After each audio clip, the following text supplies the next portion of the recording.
ಯಾವ ವಾಗ್ಮಿಗಳನ್ನಾಗಲಿ ಯಾವ ಭಾಷಣಕಾರನನ್ನಾಗಲಿ ನಾವು ಟಾರ್ಗೆಟ್ ಮಾಡೋದಿಲ್ಲ.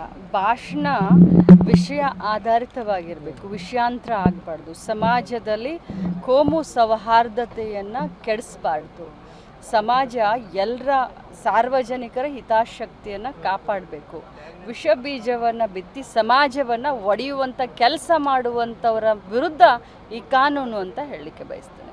ಈ ಬಾಗಲಕೋಟೆ ಜಿಲ್ಲೆಗೆ 3 ತಿಂಗಳು ನಿರ್ಬಂಧ ಆಗಿದೆ ಅಂತ ಉಡುಪಿಯ ಶ್ರೀಕಾಂತ್ ಅವರು ಹಿಂದೂ ಜಾಗರಣ ವೇದಿಕೆಯವರು ಅಲ್ಲಿ ಅವರು ಛತ್ರಪತಿ ಶಿವಾಜಿ ಮಹಾರಾಜರ ಕಂಚಿನ ಪ್ರತಿಮೆ ಉದ್ಘಾಟನೆಗೆ ಹೋಗಬೇಕಾಗಿತ್ತು. ಆದರೆ ಇದೇ ಉದ್ದೇಶ ಅಂತೇಳಿ ನೋಡಿ, ಅವರು ಮಾಡಿದಂಥ ಹಿಂದಿನ ಭಾಷಣಗಳನ್ನು ತೆಗೆದು ನೋಡಿದಾಗ ತಮಗೆ ಅದ್ರ ಬಗ್ಗೆ ಅರಿವಾಗುತ್ತೆ.